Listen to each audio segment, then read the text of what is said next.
आज हम बात करेंगे नी रिप्लेसमेंट सर्जरी के बाद घुटने में सूजन की समस्या को लेकर। काफ़ी लोग सूजन की समस्या से परेशान होकर एक्सरसाइज कम कर देते हैं, जिनसे घुटने की स्टिफनेस बढ़ने के चांस बहुत बढ़ जाते हैं। मैं doctor Nitin Rawal, knee replacement surgeon, आज आपको विस्तार से समझाता हूँ घुटने की सूजन के बारे में।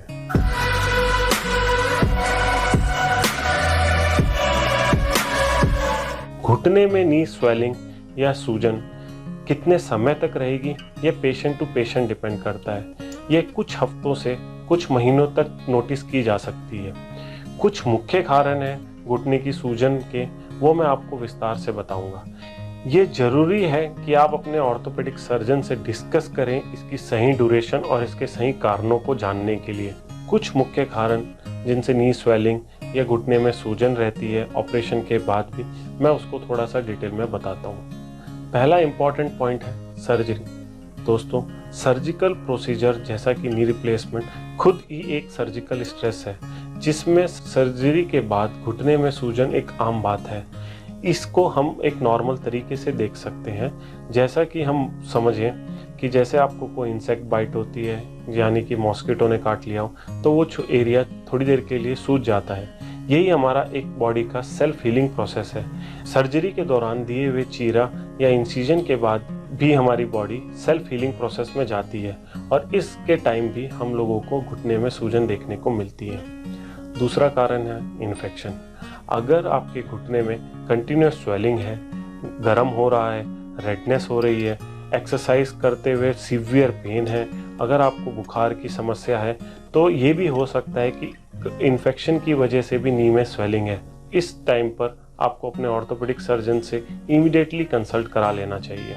तीसरा कारण है इम्प्लांट को लेकर। अगर आपकी सर्जरी के कई महीनों बाद भी आपके पैरों में सूजन है, घुटने में सूजन आ रही है, जिसकी वजह से आप एक्सरसाइज नहीं कर पा रहे हैं, तो ये भी हो सकता है कि आपका जो इम्प्लांट है वो लूज़ हो गया हो, या फिर उसमें इंस्टेबिलिटी के कंपोनेंट हो, या फिर वो भी घिसना शुरू हो चुका है।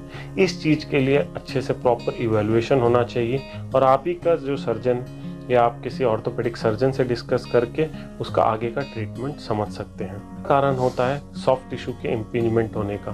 कुछ लोगों में एक्सेसिव स्कार टिश्यू बन जाते हैं हमारी सर्जरी के बाद। जैसा कि हम बॉडी में नी रिप्लेसमेंट सर्जरी के टाइम इंसिजन लेते हैं प्लस थोड़ा सा सॉफ्ट टिश्यू रिलीज करते हैं, तो उनकी हीलिंग के टाइम पे एक्सेसिव टिश्यू बनना भी कई बार सॉफ्ट टिश्यू की इम्पिंज कराता है, जिससे भी नी में स्वेलिंग रह सकती है। इसको हम कंजर्वेटिव ट्रीटमेंट से ठीक कर सकते हैं। इसके लिए आपको ज़्यादातर इवैल्यूएशन या फिर फर्दर कोई ट्रीटमेंट की आवश्यकता नहीं पड़ती है। तो दोस्तों, आपने इस वीडियो में जाना कि नी रिप्लेसमेंट सर्जरी के बाद सूजन इम्पॉर्टेंटली 4 मुख्य कारणों से होती हैं। इनमें से 2 मुख्य कारण जो इम्प्लांट और इन्फेक्शन को लेकर है, इस टाइम पर आपको अपने ऑर्थोपेडिक सर्जन से मिलना चाहिए और उनकी सलाह को मानना चाहिए। बाकी के 2 रीजंस हम लोग कंजर्वेटिव तरीके से ठीक कर सकते हैं। तो आपकी जो घुटने की नी रिप्लेसमेंट के बाद सूजन है, उसको जाने में कुछ हफ्ते से कुछ महीने तक लग सकते हैं। तो नी रिप्लेसमेंट के बाद घुटने में आई हुई सूजन को लेकर आप घबराएं नहीं। उसके लिए एक प्रॉपर एक्सरसाइज करें। आइस पैक्स की एडवाइस जो आपके सर्जन ने दी है उसको प्रॉपरली फॉलो करें, और नी रिप्लेसमेंट से संबंधित कोई भी जानकारी के लिए आप नीचे दिए हुए नंबर पे अपना एक्सरे या MRI भेज के फ्री एक्सपर्ट ओपिनियन ले सकते हैं।